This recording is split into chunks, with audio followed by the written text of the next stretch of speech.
Which money laundering trick did Jason Bateman learn from the FBI agent? What phobia forced Julia Garner to use a stunt double? How did the cast cope with the mental and physical torture of the show? And how did working on Ozark impact Bateman's real-life family? Hi, I'm Dylan.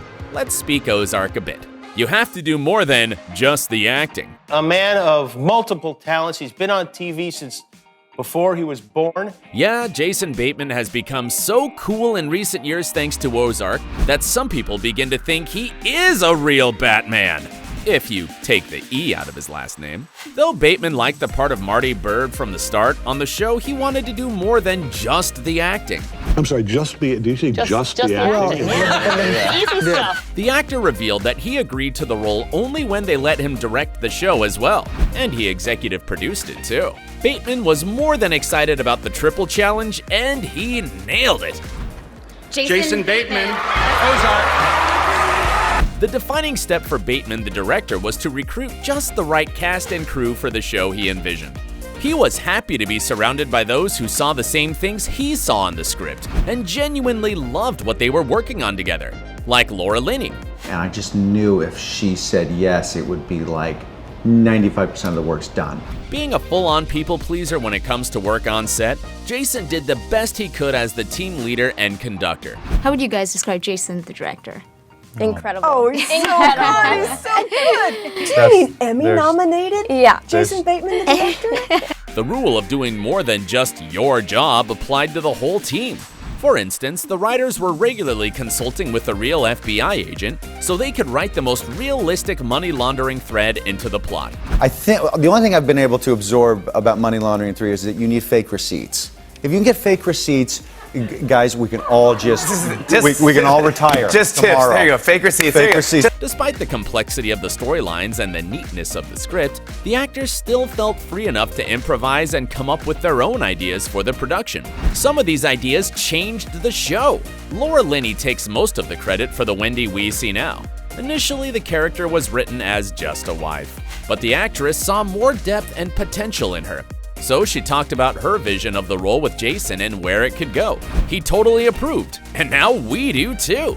Linney did even more. She unintentionally created the whole plot line of Wendy's brother, Ben Davis. Remember in the first season, Wendy worries about her son's sanity, fearing he might have inherited some mental disorder from her brother? These lines were written into the script only when Laura asked Jason to add some background to the topic of Jonah's mental health issues, and may be connected to a family member. By the end of the second season shoot, the character of Davis was written into the script for season 3. By the way, Laura Linney wasn't sure about joining the cast, but made up her mind when she found out Bateman would stretch his acting range here and step even further. Jason is a great director. He's not just a good director, he's a really, really, really good director. The director and EP himself suggested a very important thing to Ozark's complex image: the title sequence as a graphic riddle of symbols embedded into the letters of the show's name. Honestly, we could sing Jason Bateman's praises for his input in Ozark's development all day long, but it's time to move on to another strict rule. You have to speak Ozark. The southern twang definitely contributes to the mood of the show. Haired up like a summer pig turd. And we love listening to Ruth Langmore's lines in particular. Julia Garner, who plays the character, worked with a dialect coach for a month to own the Missouri pronunciation. Luckily, shooting in Atlanta helped her pick up the dialect too. And her previous experience of working on a similar accent for the Tomato Red movie also came in handy. Actually, the actress used that skill at her audition. She was the only one to pull it off then, so she was concerned it might appear kinda cartoonish. But it turned out that move made everyone in the room realize that Ruth would grow into a much bigger character than originally planned. I'll just start talking like this, basically, so it's just like, now it's just second nature.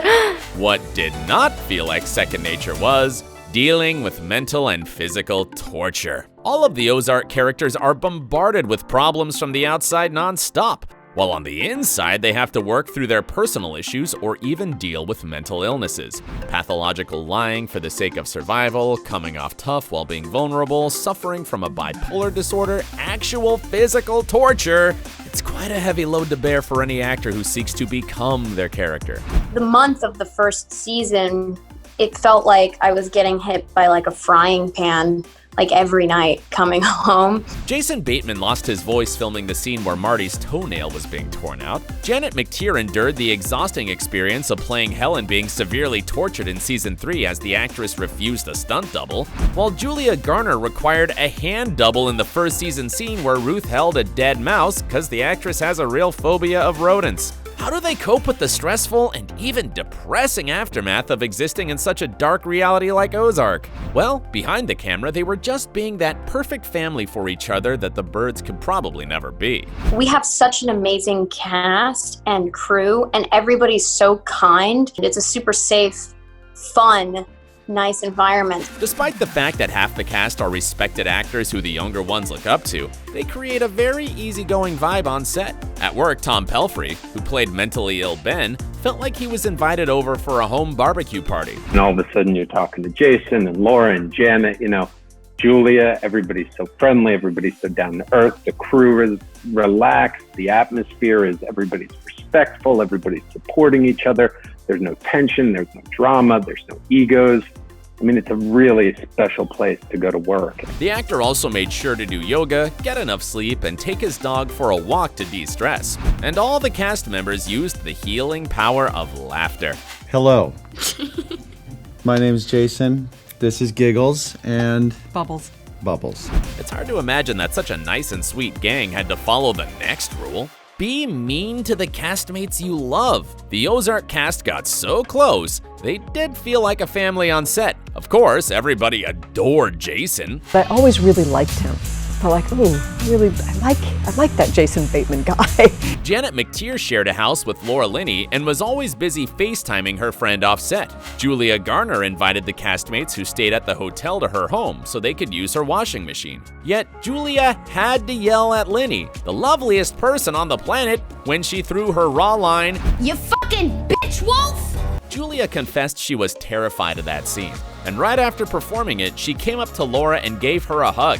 She's the most fun to hug, even if you're not having a bitch wolf scene. So, I mean, I would do that anyway. Every death on screen meant a painful goodbye to the actor who played the killed-off character. When Ron Petty died in the series, Laura Linney threw a farewell party for Jason Butler Harner, who played the FBI agent.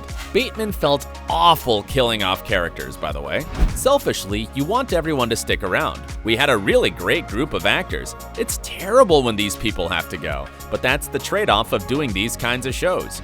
Nevertheless, Jason is amazed by the way the brilliant writers of Ozark managed to keep the main characters alive and out of jail as the level of danger grows and the mistakes they make get bigger. You have to abandon your life for half a year. Though Ozark was filmed on several locations in Georgia, the experience of shooting each season might have felt a bit claustrophobic for the team. Most of those involved had to leave their ordinary life for nearly 6 months in a row and live in the show's bubble. This probably affected Jason Bateman more than the other actors of the show, since he was 3 times busier than his castmates.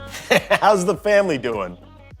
I'm not sure. In interviews, Bateman mentioned how important it was for him to catch up with his wife Amanda and daughters Franny and Maple in the off-seasons, because his attempt to bring Franny for a week to Georgia during the shoot was a total disaster. See, Jason managed to ruin the Easter Bunny, Tooth Fairy, and Santa Claus myths for his daughter before they even got to the airport. The unfortunate father hurried to confess to the crime in a text to his wife, and that didn't go well either. She fires back a text in all caps telling me what a disgrace I am as an actor. She's saying that's an 11-year-old single-member audience that you're a professional liar and you can't get through this. When it was just announced that Jason got 5 Emmy nominations for Ozark, Amanda received a text from a friend saying, "Congratulations," and she replied, "On what?" Yeah, Bateman admits they keep it real around the house. Like when he was watching the nominations online, the kiddos hurried him up to get them to camp on time. I'm like, but there's Daddy's watching something. Be